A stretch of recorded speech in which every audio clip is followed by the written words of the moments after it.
Wow, December is almost here. Sometimes it's the best month of the year, and I've got my fingers crossed. Hi folks, it's Falcon, and today on Game Ranks, new games you gotta play in December 2019. Starting off at number 10 is Terminator Resistance. So I'm gonna go ahead and say, this game's proven to not really be a critic favorite, but here's the problem with that. This is a game.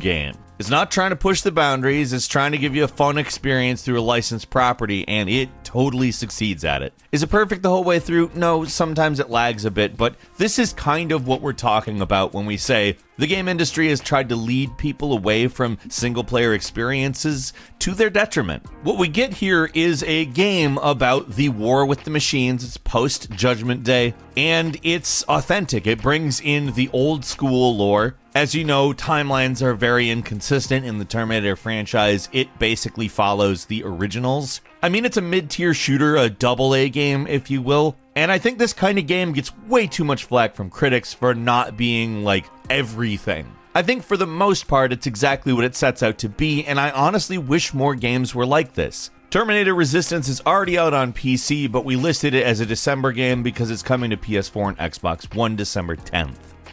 Moving on to number 9 is Boneworks, an experimental first-person physics shooter puzzle game made for VR that actually looks really sweet. Like, what it looks like is basically what you say if an FPS was a VR game. Up until now, we really haven't seen anything quite this extensive, I think. You're really able to interact with the environments on a high scale, and I think that's really what sets it apart from a lot of stuff. I mean, not that Pistol Whip VR is not cool, it's very cool. But Boneworks looks like it sort of continues the spirit of Half-Life in some ways, developing physics puzzle technology as well as giving you a good first-person shooter. The story puts you against a corporation's AI, but really the charm of this game is the gameplay. What we've seen, I cannot wait to experience, and I hope you're excited to try out Boneworks as well if you got VR. It's hitting on Steam December 10th.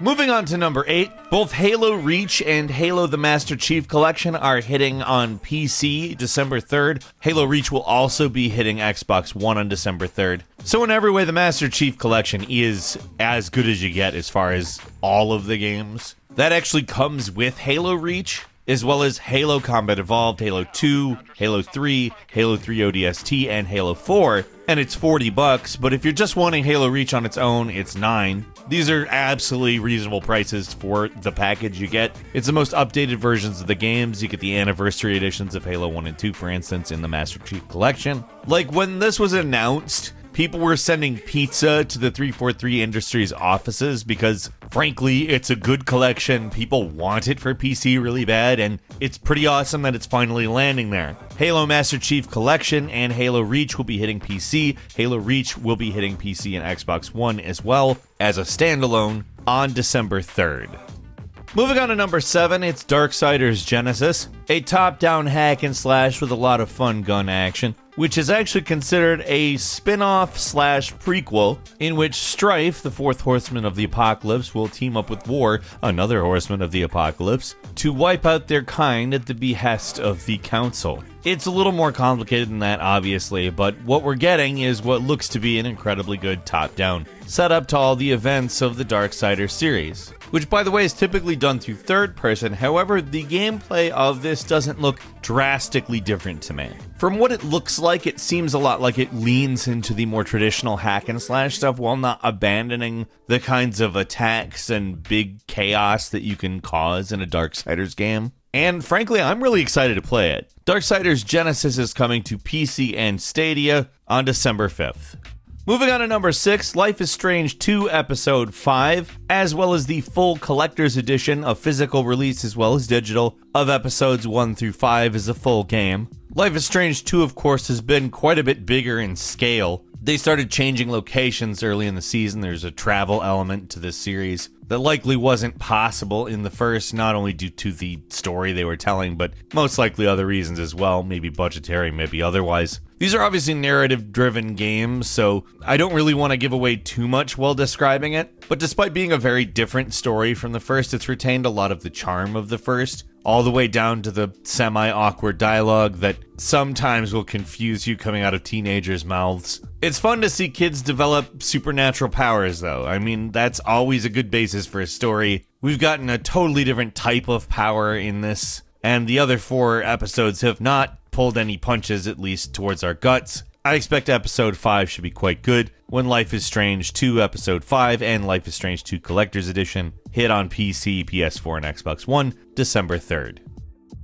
Moving on to number 5, Detroit Become Human is actually hitting the PC this month, and that's good because Detroit Become Human is a very interesting game. Now, is it flawless? No, not at all. But to call it ambitious would be a massive understatement. Now again, this is a narrative-driven game, and most narrative-driven games put an emphasis on choice. However, Detroit Become Human puts a much bigger emphasis on it. Small choices can have big effects, stuff that you would never expect in a million years. And when you're talking about the story of a bunch of androids basically searching for a reason to exist, a justification, to lean so far into choice is probably the best storytelling decision. I think really the best part about the game is just that at almost every point it feels believable, and when you're trying to immerse yourself in a story that is addressing the nature of human existence, that's probably one of the bigger concerns. So yeah, I'm not going to call it flawless or anything. It does have its let's say voice acting problems from time to time, but I would say that Detroit Become Human is more than worth a spin when it hits on PC December 12th.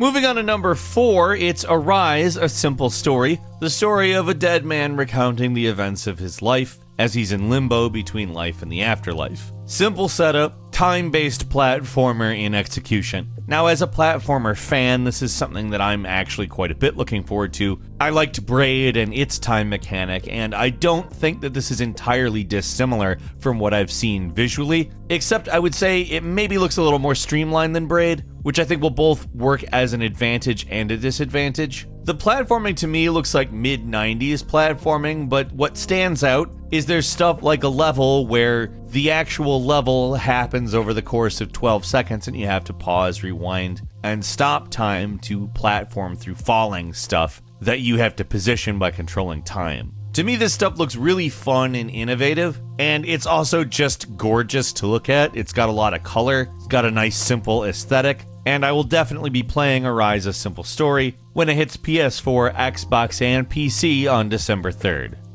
And at number 3, Jurassic World Evolution Return to Jurassic Park DLC. If you're aware, Jurassic World Evolution is a business sim. The whole point is constructing and managing a dinosaur park, and Return to Jurassic Park actually is a new scenario for it, in which, following the events of the film, that is to say 1993's Jurassic Park, the original, you return to Jurassic Park and work to reclaim the park from the dinosaurs, rebuild it, and essentially turn it into your ideal Jurassic World Evolution business sim type location. What's cool is the actual film cast. Sam Neill, Laura Dern, and Jeff Goldblum all reprise their roles, as well as others. And ultimately, in some ways, it's actually a bit of a sequel to the original film. Not necessarily the kind of sequel Jurassic Park 2 was, but something interesting and cool to see nonetheless. Jurassic World Evolution Return to Jurassic Park will be hitting PC December 10th.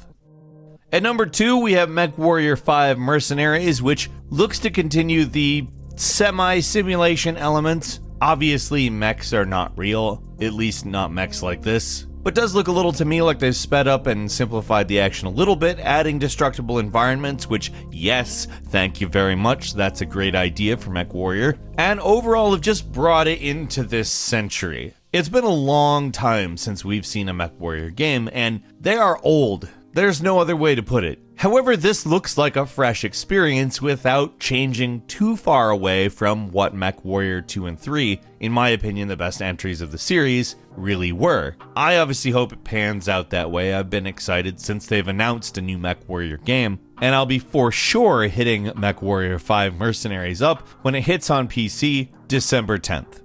And finally at number 1, one that I'm particularly excited about, Phoenix Point, which is a spiritual successor to the XCOM series created by Snapshot Games, the original creator Julian Gollop's new company. And in a lot of ways, the spiritual successor to XCOM sounds very good. It also looks very pretty. It is an update on the XCOM formula, which drops us in the midst of a war between a bunch of different factions, both human and alien alike, and introduces mutating aliens that evolve. It will be coming next year to the PlayStation, but Phoenix Point will be hitting PC and Xbox One December 3rd.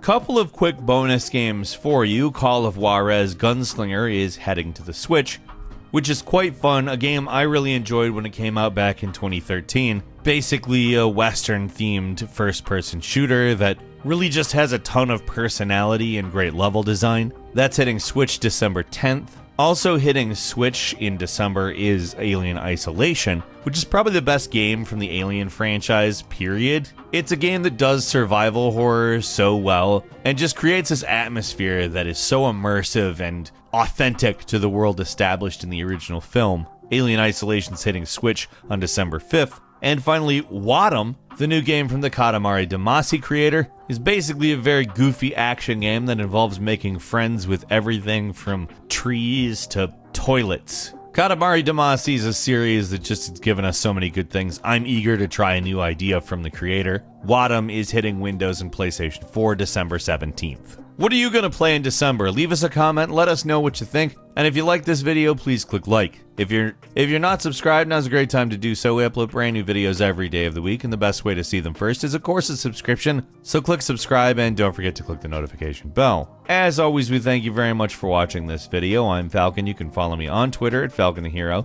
and we'll see you next time right here on GameRanks.